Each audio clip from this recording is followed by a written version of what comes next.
గారికి అలాగే వరసతిమణి గారికి కుటుంబ సభ్యులకు నా ప్రత్యేకమైనటువంటి వందనాలు. అలాగే కూడి వచ్చిన మరి కొంతమంది విశ్వాసులు ఉన్నారు, కొంతమంది దైవ సేవకులు ఉన్నారు, వారందరికీ కూడా నా ప్రత్యేకమైనటువంటి వందనాలు తెలియజేసుకున్నాను. చాలా సంతోషం అండి మీ అందరినీ మరొకసారి ఈ విధంగా చూడటానికి నాకు ఇచ్చినటువంటి గొప్ప భాగ్యాన్ని బట్టి. అయితే ఈ రోజున మరి సేవకులు సదస్సులో కొన్ని విషయాలు మనం మాట్లాడుకుందాం. ఒక సహోదరులు సేవకులు ఒక ప్రశ్న అడిగారు నన్ను, అయ్యా సర్వసత్యంలోనికి మరి నడిపించడం గురించి మీ అభిప్రాయం నాకు చెప్పండి అన్నప్పుడు, మరి అది కూడా సేవకులు అడిగారు, సర్వసత్యంలోకి మిమ్మల్ని పరిశుద్ధాత్ముడు నడిపిస్తాడు అని మాట్లాడినప్పుడు మరి ఆ యొక్క విషయాల గురించి మాట్లాడడం జరిగింది. కాబట్టి ఇలాంటి కొన్ని మరి విషయాలు సేవకులుగా మన అందరం తెలుసుకోవాలి. లేదంటే చాలా మరి మనకి ఆ విషయాలు సమస్యలు ఎదురవుతుంటాయి. అడిగిన ప్రతి దానికి మనం ఏమి సమాధానం చెప్పగలిగే స్థితిలో ఉంటుంది. సాత్వికంతో అందరికీ సమాధానం చెప్పే స్థితిలో మనము ఉండాలి అని మరి వాక్యం సెలవిస్తూ ఉంది. సాత్వికంతో ప్రతి ఒక్కరికి అడిగిన ప్రతి ఒక్కరికి మనము సమాధానం చెప్పగలిగిన స్థితిలో మనం ఉండాలి. అందుకనే నేను అప్పుడు చెప్పినప్పుడు ఏం చెప్పానంటే, అడిగినప్పుడు మరి యేసుక్రీస్తు వారికి ఆయనకి ఇచ్చినటువంటి ఆయుష్కాలము 33.5 సంవత్సరాలు భూమి మీద. దేవుని చిత్తం ఎంతంటే ఆయన ఆయుస్సు 33.5 సంవత్సరాలు మారితే ఈ 33.5 సంవత్సరాల తర్వాత ఆయన ఈ భూమి మీద ఉండడు. అయితే ఆయన ఈ యొక్క సువార్తను ఎప్పుడు ప్రారంభించాడంటే, లేవీల వంశాచార ప్రకారంగా, అంటే సేవకుడు 30 సంవత్సరాల వయసు వచ్చిన తర్వాత ఆయన మరి బాప్టిజం తీసుకుని సేవ ప్రారంభించవలసి ఉంటుంది. అలాగే యేసుక్రీస్తు వారు కూడా 30 సంవత్సరాలు మరి ఆయన చిన్న వయసులోనే ఆయన సేవ సువార్తను ప్రకటిస్తున్నట్లుగా మనం మరి లూకా సువార్తలో చూస్తూ ఉన్నాం. మనం అవునంటారు కదంటారు. అంటే యెరూషలేము యొక్క పట్టణానికి వెళ్ళినప్పుడు, ఆ పండగకి వెళ్ళినప్పుడు ఆ యొక్క పెద్దలతో ఆయన సంభాషిస్తున్నట్లుగా చిన్న వయసులోనే మనం చూస్తాం. అప్పటికి ఆయన వయసు 12 సంవత్సరాలు. అయితే ఆయన సువార్తని ఆ చిన్న వయసు నుంచి కూడా ప్రకటిస్తున్నట్టుగా మనం ఆ యొక్క విషయాన్ని బట్టి, ఆ యొక్క వచనాన్ని బట్టి మనం చూడగలం. అయితే ఆయనకి లేవిడు కాబట్టి అఫీషియల్ గా ఎప్పటి నుంచి సువార్త బోధించాలంటే వినాలమ్మ, ఇలా చూడండి. ఆయన దయచేసి ఇలా చూడండి, ఆయన కూర్చోండి, ఎక్కడో చూడండి. అయితే ఆయన ఆచారం ప్రకారంగా లేవీలు 30 సంవత్సరాల వయసు వస్తుంది కానీ సువార్తని ప్రకటించకూడదు. ఎందుకంటే 30 సంవత్సరాలు వస్తే మనిషికి కొంచెం కుదుట పడతాడు. ఏంటంటే యుక్త వయసు నుంచి, కొన్ని లోకాచారాల నుంచి, లోకాశల నుంచి, సో ఇవన్నీ కూడా కొంత అంటే తగ్గుతాయి, కోరికలు అనేవి తగ్గుతాయి. అంటే జీవితం మీద ఒక ఆశయం అనేది ఏర్పడుతూ ఉంది. అల్లరి చిల్లరగా తిరగడం, అల్లరి కోరికలు ఇలాంటివి ఉండవు. కాబట్టి కరెక్ట్ వయసు ఏంటంటే 30 సంవత్సరాలు. 30 సంవత్సరాల క్రిందన ఉన్నటువంటి పిల్లలు, వయసు ఉన్నవారు ఎలా ఉంటారంటే లోకాశల వైపు ఉంటారు. కానీ ఇప్పుడు చూస్తే చిన్న వయసులో సేవకు వచ్చేస్తున్నారు, వచ్చి ఎవరు కూడా స్థిరంగా ఉండట్లేదు. మనం గమనిస్తున్నాం. అంటే ఒక సర్టెన్ ఏజ్ అంటూ రావాలి. అది క్రమం అనేది మనిషికి ఒక క్రమశిక్షణ అనేది ఏర్పడుతుంది.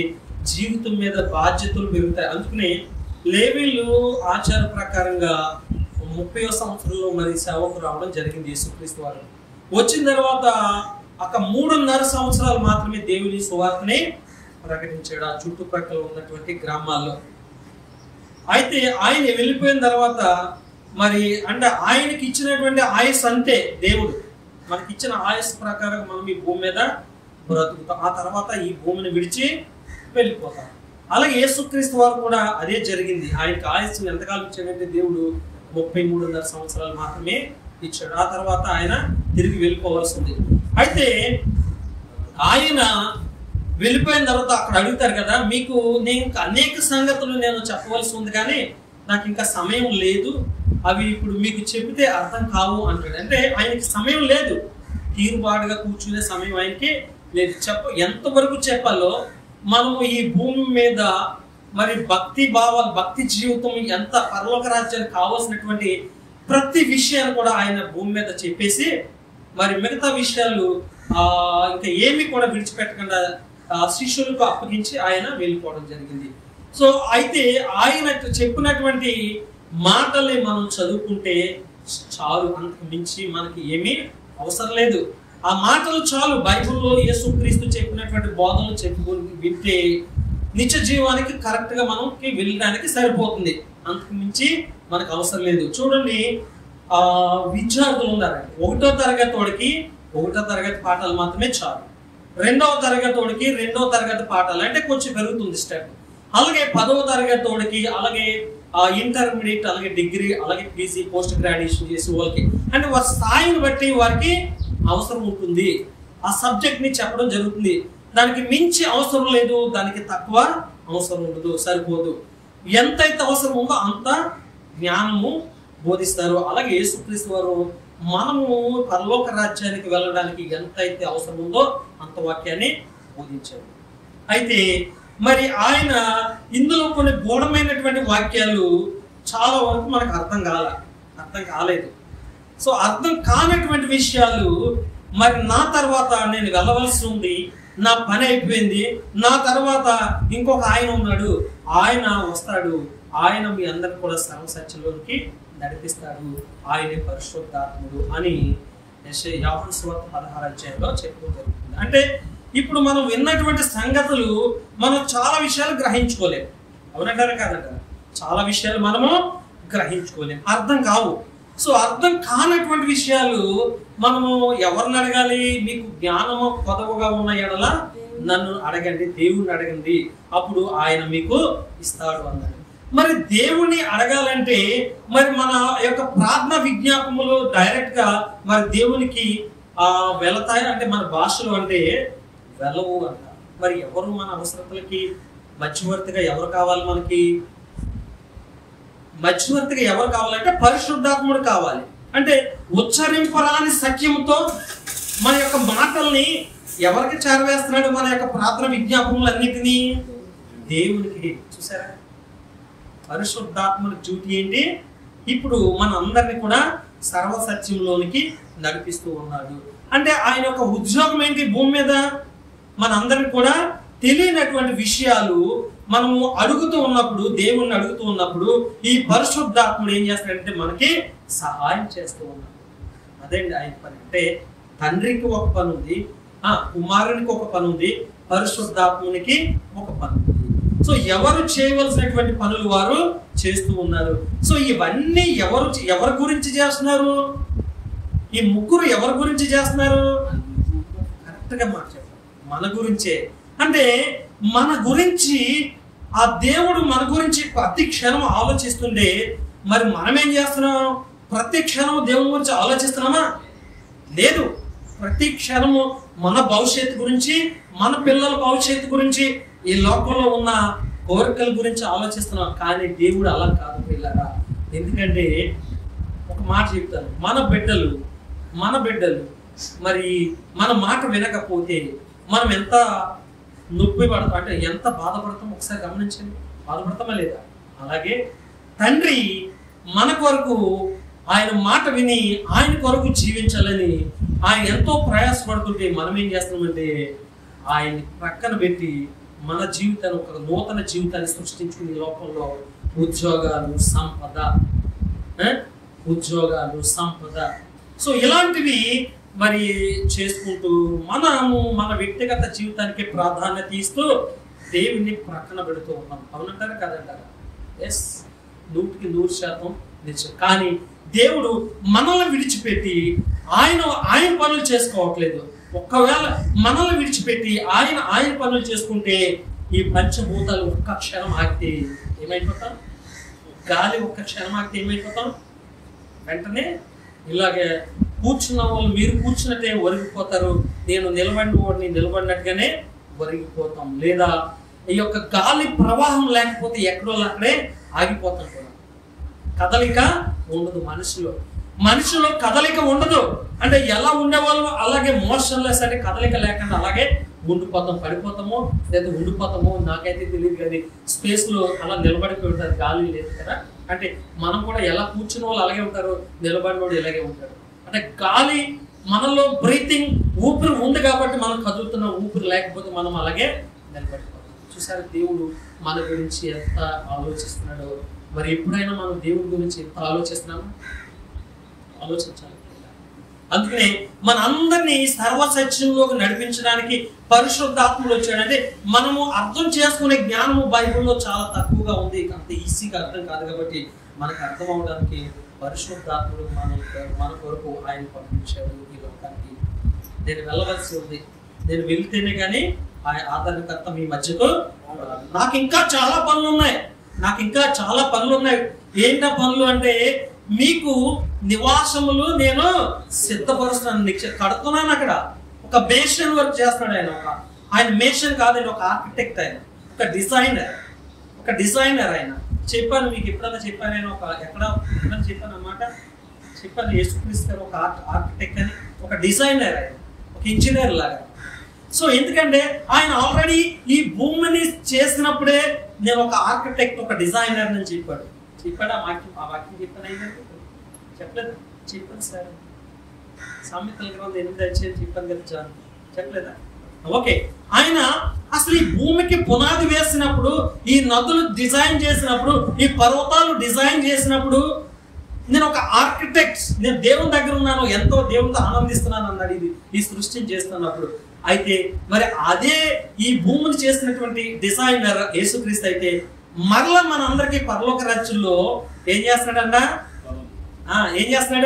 ఇల్లు, నివాస స్థలం, ఇల్లులు కడుతున్నాడు మనకు అక్కడ నివాసం ఉండడానికి. సో ఇక మరి అక్కడ కూడా ఆయన డిజైనర్. అంటే యేసుక్రీస్తు ఎవరు? ఒక ఆర్కిటెక్ట్, ఒక డిజైనర్. ఆయన చూసారు ఎంత గొప్ప సంగతి. ఆయన నిత్యము పనిచేస్తూనే ఉన్నాడు. పరిశుద్ధాత్ముడు ఇప్పుడు మన మధ్యలో ఉండే నిత్యము పనిచేస్తున్నాడు. దేవుడు ఆయన పనులు మన కొరకు ఆ కుమారుడికి పరిశుద్ధాత్ముడు చెప్తున్నాడు. తర్వాత ఆయన ఏం చేయాలో చేస్తున్నాడు, మనం మాత్రం ఏమి చేయట్లేదు. దేవుడి గురించి ఎంత గొప్పవారో చూడాలి. ఈ రోజు ఈ క్షణము మనము ఊపిరి పీల్చుకుంటున్నాం అంటే ఎవరిని జ్ఞాపకం చేసుకోవాలి తల్లి? ఎవరిని జ్ఞాపకం చేసుకోవాలి బాబు? దేవుడు తండ్రి అయితే దేవుడు మనం జ్ఞాపకం చేసుకోవాలి. సో అలాంటి దేవుడు మాటలు ఈ రోజు మనం మాట్లాడుకోవాలి. ఈ మాటలన్నీ కూడా పరలోక రాజ్యం నుంచి వచ్చినవే. అదే అంటాడు ఏంటంటే మనం బోధించే బోధ కేవలం తండ్రి నుంచి వచ్చిందంట. మనం బోధిస్తున్న బోధ ఎక్కడి నుంచి వచ్చిందంట? తండ్రి నుంచి వచ్చిందంట. ఆ తండ్రి ఎక్కడున్నాడంటే దానియేలు గ్రంథము 2:26 ఉంటుందన్నమాట. ఆయన తండ్రి ఎక్కడున్నాడంట? పరలోక రాజ్యంలో ఉన్నాడు. అంటే ఈ బోధన అంతా, అంటే మనం మాట్లాడే ప్రతి విషయం ఎక్కడి నుంచి వచ్చింది తల్లి? పరలోక రాజ్యం నుంచి వచ్చిందంట. అంటే తండ్రి దగ్గర నుంచి వచ్చింది. కాబట్టి మనము బోధించే బోధనలు చాలా జాగ్రత్తగా ఉంటాయి. రాత్రి నాకు దేవుడు కలలో కనబడి మీ అందరికి ఎలా చెప్పమన్నాడని ఈ మధ్యన బయలుదేరుతున్నారు. అలాంటివి వద్దు దయచేసి, అలాంటి విషయాలు కాదు. దేవుడు మనకి ఎంత అవసరమో, నిత్య జీవానికి ఎంత అవసరమో అన్ని వాక్యాలు ఇచ్చాడు. కాబట్టి ఇంకో రాత్రి అమ్మ రాలేదా? కోటపల్లి నుంచి టీచర్ గారు రాలేదా? అజయ్ బాబేనా? ఆయన చర్చ్ రేక్ షెడ్ అని అలాగే ఉందంట. ఈ యొక్క మణిపూర్ పేరు చెప్పి 2 కోట్లు సంపాదించాడు. మన అమ్మలాంటి వాళ్ళు తింగ్ రోజులు చెప్పండి. పాస్టర్ గారు మాట్లాడుతున్నాడు, గుర్తు రద్దు చేసి మాట్లాడుతున్నాడు. అంటే వినకపోతే నష్టపోతుంది, డబ్బులు వృధా అంతే. చూసి ఎంత సంపాదించాడు తల్లి? మణిపూర్ పేరు చెప్పి 2 కోట్లు సంపాదించాడు అంట. మందులు రేక్ షెడ్ అంట. ఈ చక్కటి మార్కింగ్ చేసి వీడియోలు ఎడిటింగ్ చేస్తే దాని జనాలకి ఆ వీడియో చూసి యూట్యూబ్లో కళ్ళంట నీళ్ళు వచ్చేస్తున్నాయి. మళ్ళీ సేవ చేసుకుని కూడా ఏమీ లేదు, ఇలాగే ఉన్నాం. సో ఓకే, ఏది ఏమైనా అలాంటి వాళ్ళ పట్ల చాలా జాగ్రత్తగా ఉండాలి. సో నేను చెప్పే విషయం ఏంటంటే, ఇప్పుడు నేను చెప్తున్నటువంటి బోధ కానీ మీరు చెప్తున్నటువంటి బోధ కానీ కేవలం తండ్రిది ఆ బోధ.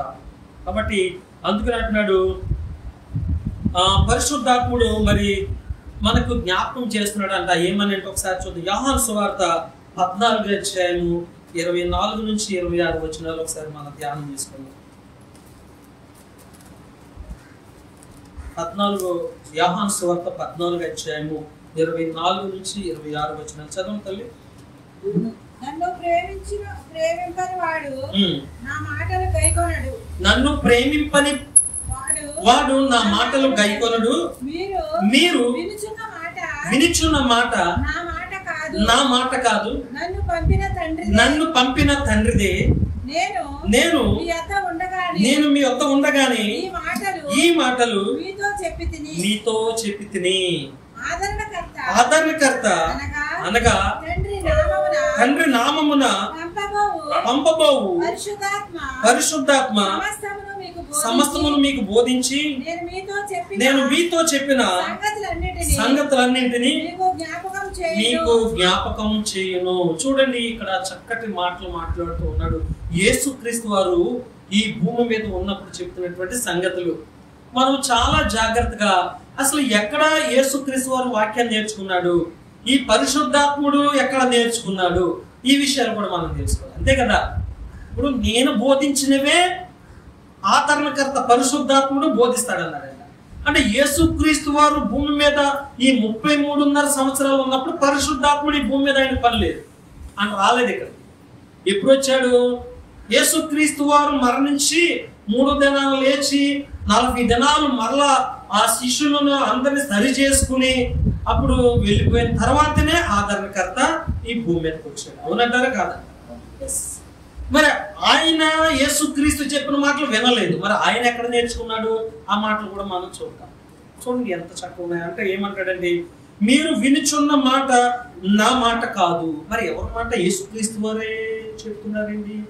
యేసుక్రీస్తు వారు బోధిస్తున్నటువంటి బోధ యేసుక్రీస్తు వారిది కదా, కాదంటున్నాడు.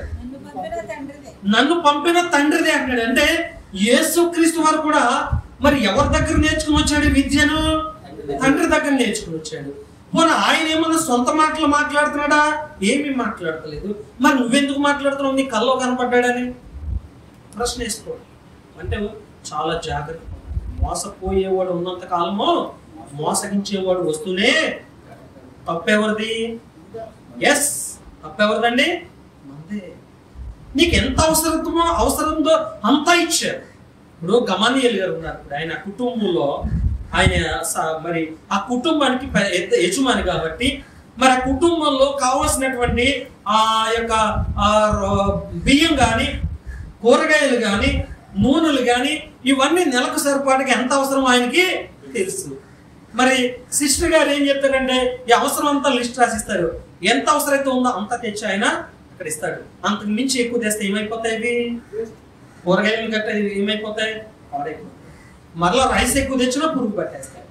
అలాగే మనం నిత్య జీవానికి వెళ్ళాలంటే, రక్షణ కావాలంటే ఎంత అవసరం ఉందో అంత అవసరమే బోధించాడు తండ్రి. బోధించి తండ్రి ఈ పిల్లలకి అంటే యేసుక్రీస్తు వారికి అలాగే పరిశుద్ధాత్ముడు కూడా నేర్పి పంపించాడు. ఈ మాట ఒకసారి ముందు ఇది అయిపోయింది. నేను మీ వద్ద ఉండగానే ఈ మాటలు మీతో చెప్పి తిని. అయితే ఆదరణకర్త అనగా తండ్రి నామమున పంపబోవు పరిశుద్ధాత్మ అనగా ఉత్తరవాది సమస్తమును మీకు బోధించి నేను మీతో చెప్పిన సంగతులను అన్నిటిని మీకు జ్ఞాపకము చేయను. అంటే మనిషికి జ్ఞాపక శక్తి ఉండదు, అవునా? జ్ఞాపక శక్తి కావాలంటే ఈ లోకంలో ఏం చెప్తారంటే మెడిటేషన్ చేయండి అంట, ధ్యానం చేయండి అంట. 2 కళ్ళు మూసుకుని నుదుట కళ్ళు పెట్టుకొని ఏమి మనసులోకి రాకుండా ప్రశాంతంగా ఒక పావు గంట 20 నిమిషాలు ఒక అరగంట ఉంటే మీకు జ్ఞాపక శక్తి పెరుగుతుంది అని చెప్తారు. ఈ మాటలు వినడానికి మనం డబ్బు కట్టాలి, అవునంటారు కదా? ఈ మాటలు వినడానికి ఏం చేయాలి? మనం డబ్బు కట్టాలి. అలాగే పుస్తకాలు కూడా ఉన్నాయి, డబ్బు పెట్టి కొనుక్కోవాలి. కానీ దేవుని యొక్క జ్ఞానము ఇలాంటివన్నీ కూడా ఉచితంగా ఇక్కడ ప్రకటించబడుతున్నాయి. ఎంత గొప్ప చూడండి. ఫ్రీ ఆఫ్ కాస్ట్ అంటే ఉచితంగా, ఖర్చు లేకుండా. ఏం తీసుకుంటారా గారు మీరు? ఇక ఆయనే ఇస్తున్నాడు పాపం వచ్చిన వాళ్ళకి, ఆయనే ఇస్తున్నాడు ఛార్జీలు ట్రావెలింగ్కి, ఆయన భోజనం పెడతాడు. చూసారా? భోజనం పెట్టి డబ్బు ఇచ్చి జ్ఞానం నేర్పినవాడు ఎవడైనా ఉన్నాడా? దేవుని యొక్క ప్రేమ తెలిసినటువంటి బిడ్డ కాబట్టి, బిడ్డలం కాబట్టి మనము ఉచితంగా ఎంత గొప్ప విషయం అండి. ఉత్తరవాది వస్తాడు, ఆయన మీ అందరికి మీకు అర్థం కానటువంటి విషయాలన్నీ కూడా మీకు తెలియపరుస్తాడు అని చెప్తూ ఉంటాడు. చక్కటి విషయం. 8వ అధ్యాయం యోహాను సువార్త 8వ అధ్యాయము యోహాను సువార్త 8వ అధ్యాయం. ఈ మాటకి నేను ఒకసారి జ్ఞాపకం చేస్తున్నాను. చక్కటి రిఫరెన్స్ మీరు రాసుకోండి. మంచి రిఫరెన్స్ యోహాను సువార్త. జాన్ బాబుకి తెలిస్తే ఆ రిఫరెన్స్ చెప్పి 26 8వ అధ్యాయం యోహాను సువార్త 8వ అధ్యాయం 26 చదువు.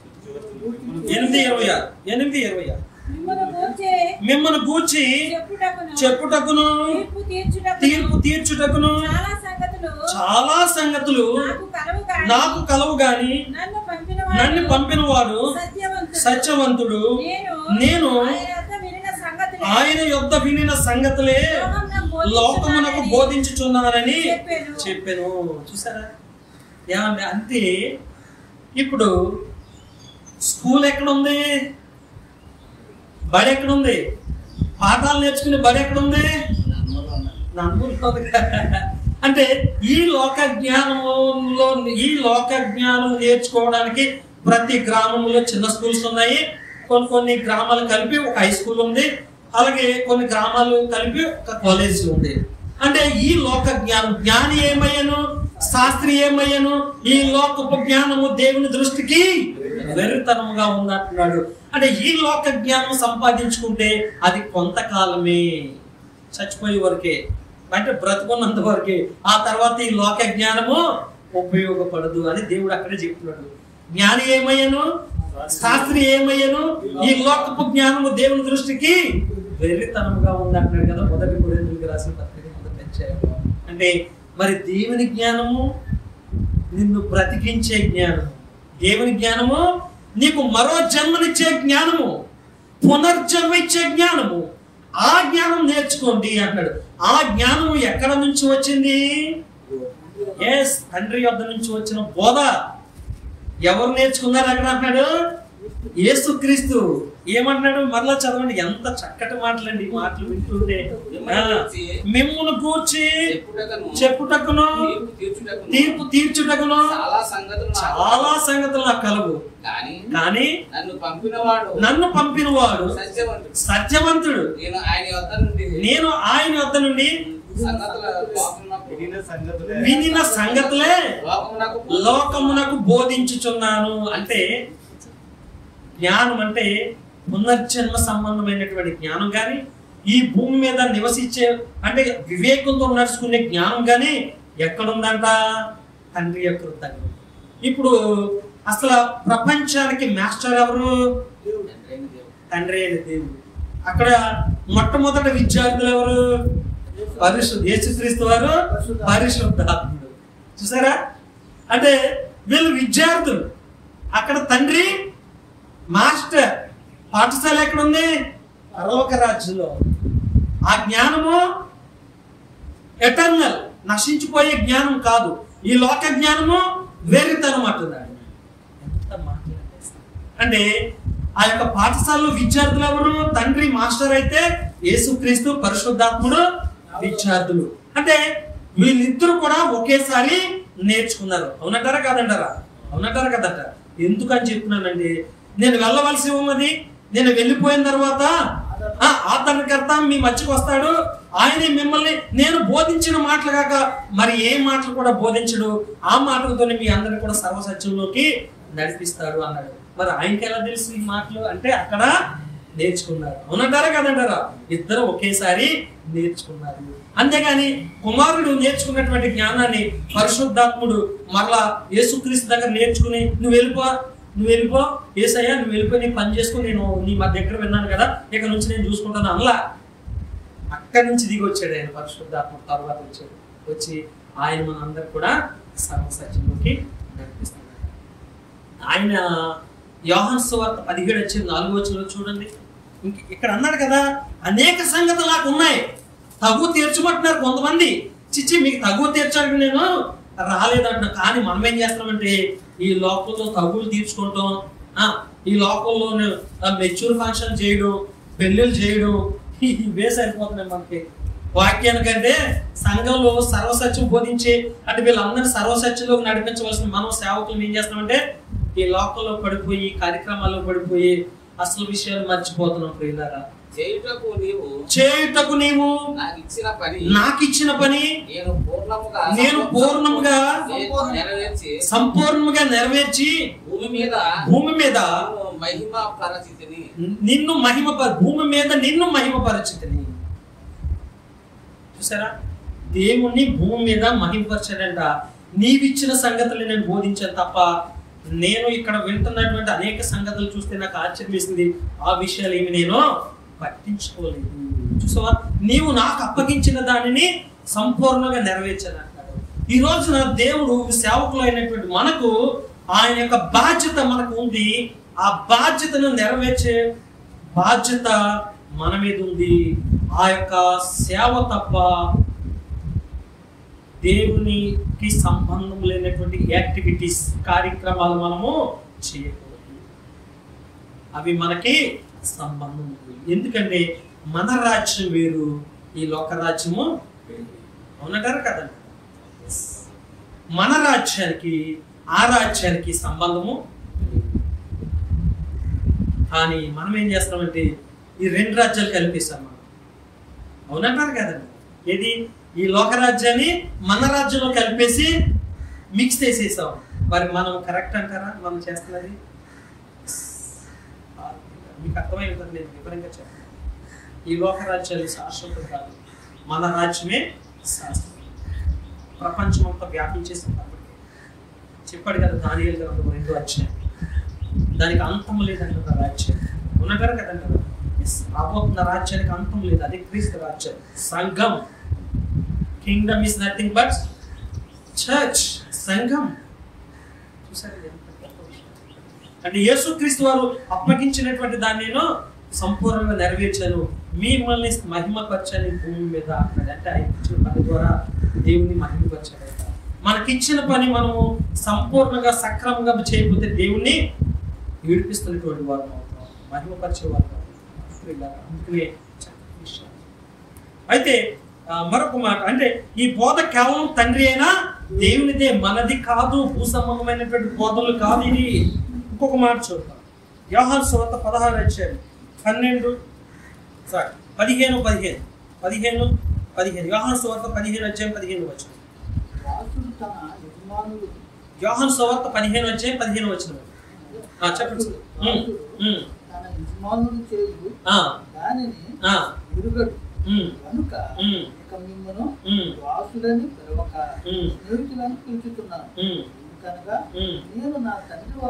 నేను నా తండ్రి వలన వినిన సంగతులన్నిటినీ మీకు తెలియజేసి తిని.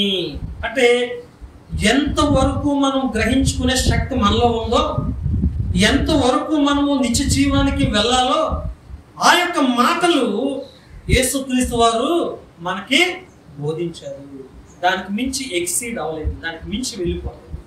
ఒకవేళ మించి వెళ్ళిపోతే మీకు అర్థం కావన్నాడు. అవునంటారు కాదంటారు? మీకు అర్థం చేసుకునే శక్తి మీకు లేదు. చాలు ఆ మాటలు. ఇదిగో మరలా అక్కడికి వచ్చాక మిగతా విషయాలు మాట్లాడుతుంది. దేవుని మాటలంట ఈ గ్రంథంలో లిఖించడానికంట ఈ భూలోకం సరిపోతుందంట. ఈ భూలోకమే సరిపోతుంది. ఎంత గొప్ప మాట్లాడు. భూలోకం సరిపోదంట దేవుని మాట. ఇంకొక మాట అంటాడు చూసారా, నేను నా తండ్రి వల్ల వినిన సంగతులన్నిటిని మీకు తెలియజేసి తిని, వ్యర్థమైన మాటలు నేను చెప్పలేదు అంటాడు. 26వ వచనం. తండ్రి యొద్ద నుండి నేను మీ యొద్దకు పంపబోవు ఆదరణకర్త అనగా పరిశుద్ధాత్ముడు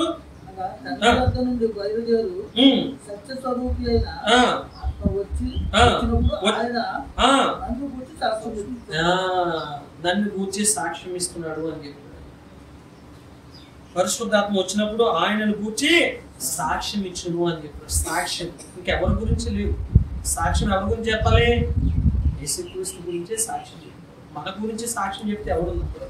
మన సాక్ష్యం అనేది కూడా చల్లదు. నిజానికి మన సాక్ష్యం చెప్పి ఎవడో రక్షించబడ్డు. కేవలం వినుట వల్ల విశ్వాసం కలుగును. ఆ వినుట యేసుక్రీస్తు వారి గురించి మాత్రమే చెప్పుకోవాలి, వినాలి. ఆ వినడం ద్వారా విశ్వాసం మనకి వస్తుంది. ఆ విశ్వాసం ద్వారా మనం ఏం చేస్తున్నాం? పాపాలని విడిచిపెడతాం. విడిచిపెట్టిన తర్వాత ఏం చేస్తామంటే బాప్టిజము తీసుకున్నాం. అప్పుడు సంఘ సభ్యునిగా సార్వత్రిక సంఘంలో ఒక సభ్యత్వం మనకి వచ్చింది. అంటే క్రీస్తు రాజ్యంలో మనకి సార్వత్రిక సభ్యత్వము వచ్చింది. సంగతులన్నీ మేము అందరికి తెలిసిన విషయాలు. అంటే ఎంత చక్కగా చెప్పినట్టు చూడండి. ఇంకొక విషయం చూద్దాం. యోహాను సువార్త 16 అధ్యాయము 12 నుంచి 15 వచనాలు. నేను మీతో చెప్పినవి అనేక సంగతులు కలువు. నేను మీతో చెప్పవలసిన సంగతులు ఇంకా అనేక సంగతులు కలవు, కానీ ఇప్పుడు మీరు వాటిని సహింపలేరు. సహింపలేమంటే ఇంకా దాన్ని మీరు తీసుకోలేరు, గ్రహించుకోలేరు. మీరు ఓవర్ అయిపోతాయి. అసలు మళ్ళీ చూడండి, కడుపు నిండా తిన్న తర్వాత మరలా జీర్ణించుకోగలమా? అంటే మరలా తింటే జీర్ణించుకోగలమా? మన కడుపుకి ఎంత పడితే అంతే తినాలి.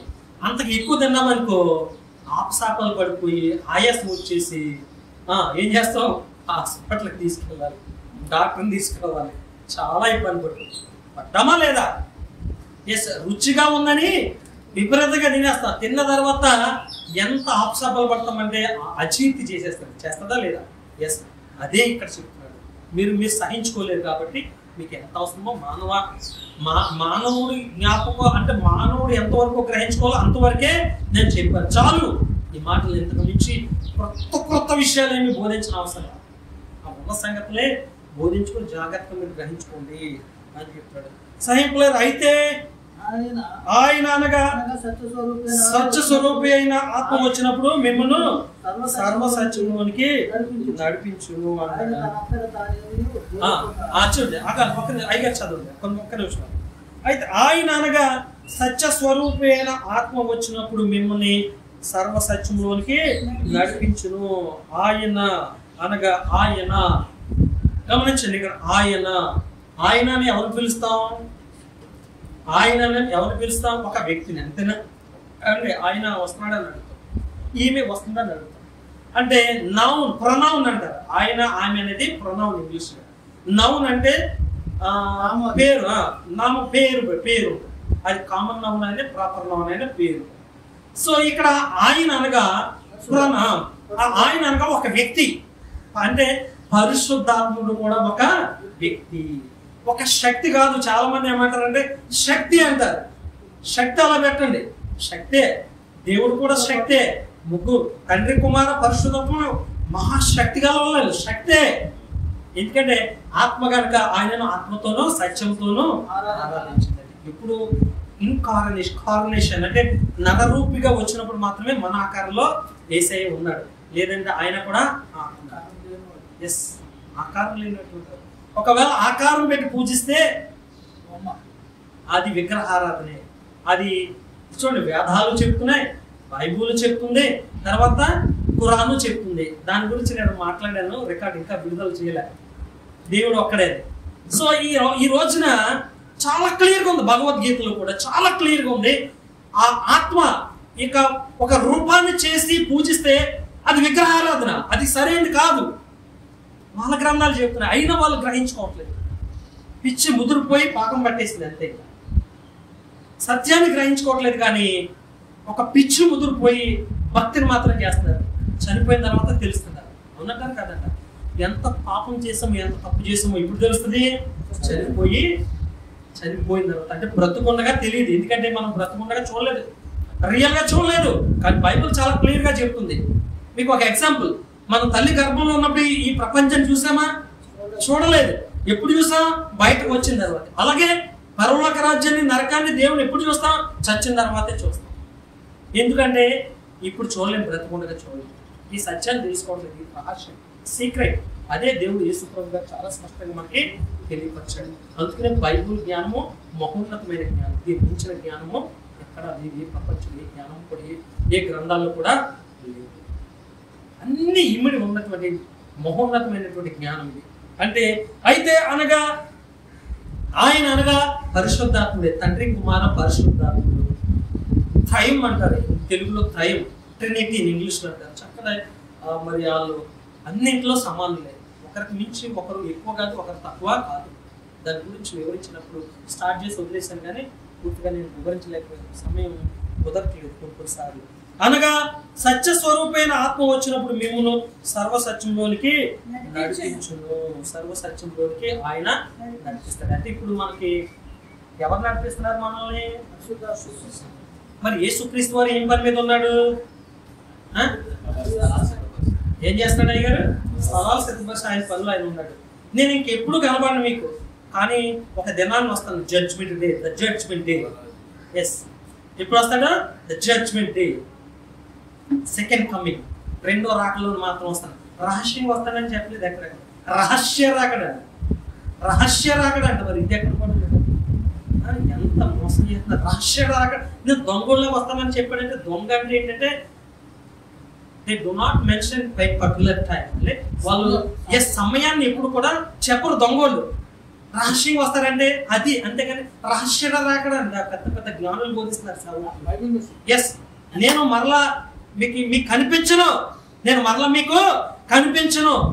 ప్రభు నువ్వు వెళ్ళిపోతున్నావు అన్నప్పుడు కంగారు పడకుండా అదనకర్త వస్తాడు, నేను మీకు ఇంకెప్పుడు కనిపించను అంటాడు. ఎందుకంటే నాకు వేరే పని ఉంది కాబట్టి ఆ పని చేసుకోవాలి. ఎందుకంటే తండ్రి మాట చదవదాటలేదు. అవునా కదా? మీరు అప్పగించిన పని నేను సంపూర్ణంగా నెరవేర్చాను అన్నాడా లేదా? ఎస్ అన్నాడా లేదా? ఎస్.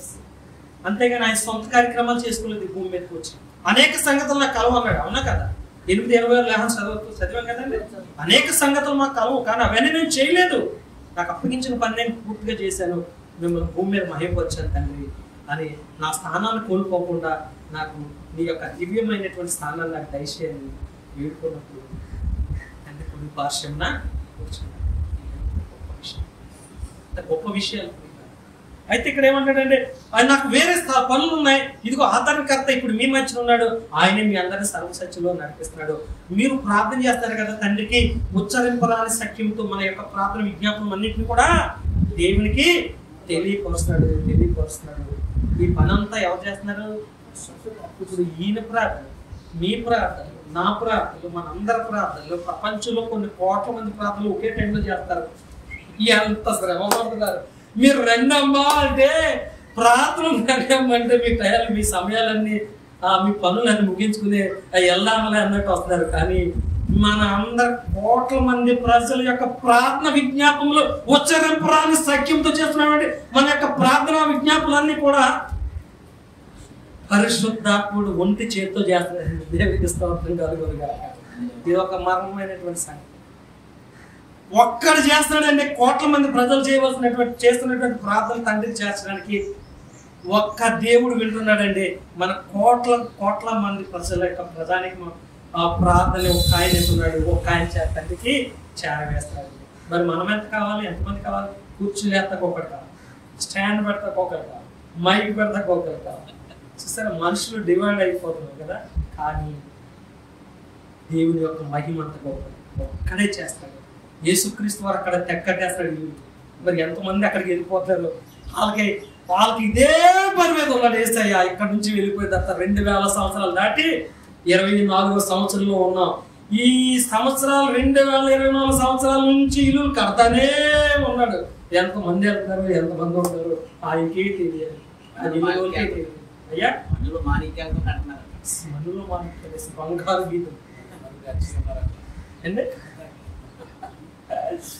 చూసారా యేసయ్య. మరి మనం ఆ పని మీద ఉన్నామా? ఉన్నాం. కానీ ఇంకొంచెం కష్టపడాలి. ఎంత గొప్ప మన కోసం ఎంత ప్రవేశపెట్టారు. తర్వాత 15 వచనం అక్కడ చదవండి. 16, 15, 15, 12, 15 వచనం చదవండి. ఆయన అమ్మా కాదు, అక్కడ 16 అధ్యాయం అమ్మ, 16 అధ్యాయం అమ్మ, 16 అధ్యాయం 15 వచనం. ఏమ్మా? తండ్రికి కలిగినవన్నీ నావి, అందుచేత ఆయన నా నోట్లోనివి తీసుకొని మీకు తెలియజేయనని నేను చెప్పితే దేవునికి స్తోత్రం కలుగునుగాక. ఎవరెవరంట? ఆయన అనగా ఎవరు? పరిశుద్ధాత్ముడు నా నోటిలోనివి తీసుకొని మీకు తెలియజేయనని చెప్పి తిని. ఆయన నా నోటలోనివి అంటే యేసుక్రీస్తు నోటలో.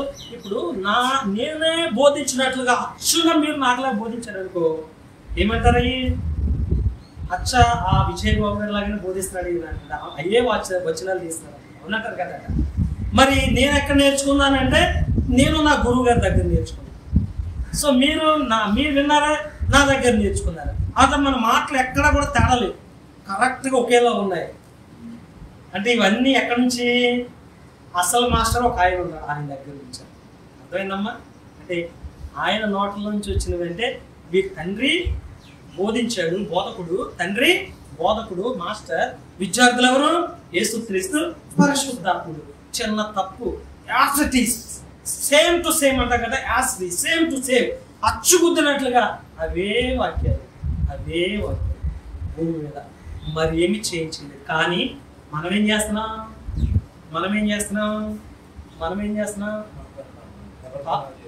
ఎవరి పని కాదు, తారుమారు చేసేసి బోధించేస్తాం, వాక్యాలు మార్చేస్తున్నామా లేదా?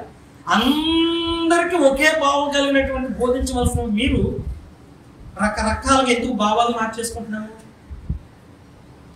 అర్థం చేసుకోండి. మీరే క్వశ్చన్ వేసారు, డిసైడ్ చేస్తారు, మీరు ఆలోచించుకోండి. చూసారు ఎంత చక్కటి మాటలు. ఆయన నోటలోనివి మీకు తీసుకొని మీకు తెలియజేయనని, నా నోటలోనివి తీసుకుని మీకు తెలియజేయనని చెప్పి తిని అంటున్నారు. అంటే వాక్యము భూమి మీదకి ఎలా వచ్చింది? ఈ వాక్యము భూమి మీదకి ఎలా వచ్చింది ఇప్పుడు చెప్పండి ఏమ్మా? మొట్టమొదట వాక్యము ఎక్కడ బోధించబడింది? పాఠశాల ఎక్కడుంది? పరలోక రాజ్యంలో ఉంది. మాస్టర్ ఎవరు? విద్యార్థులు ఎవరు? తండ్రి, కుమారుడు, పరిశుద్ధాత్ముడు. మరి భూమి మీదకి ఆ యొక్క బోధ ఎలా వచ్చింది? తండ్రి అయిన బోధ భూమి మీదకి ఎలా వచ్చింది? ఎవరి ద్వారా వచ్చింది? అదిగా ప్రశ్న బాగుంటే జవాబు కూడా కరెక్ట్ గా వస్తుంది. అంటే ఎలా వచ్చింది? యేసుక్రీస్తు ద్వారా వచ్చింది. యేసుక్రీస్తు ద్వారా వచ్చింది. తండ్రి నుంచి యేసుక్రీస్తు నుంచి ఎవరికి వచ్చింది? పరిశుద్ధాత్మ తర్వాత, పరిశుద్ధాత్మ రాకముందు ఎవరికి వచ్చింది? యేసుక్రీస్తు నుంచి. అది very good, that's all. Correct గా ఉన్నారు, ఇక్కడ పర్ఫెక్ట్ ఉన్నారు. చాలా వందనాలు మీ అందరికీ. అపోస్తలులకు వచ్చింది, ఆది అపోస్తలులకు. అంటే తండ్రి నుంచి కుమారుడికి వచ్చింది, యేసుక్రీస్తు నుంచి మనుషులకు వచ్చింది. ఈ మనుషులు మరి ఆ బోధనని మార్చొచ్చారా? భావం మార్చొచ్చారా? అంటే ఒక మాట అంటాడు యోధా పత్రికలో 3వ అధ్యాయం, యోధా పత్రిక 3వ వచనం, యోధా పత్రిక 3వ వచనం. ఈ మాట చెప్పి నేను 12 అయిపోయి ముగిచేస్తాను. 12 సమయం రెడీగా.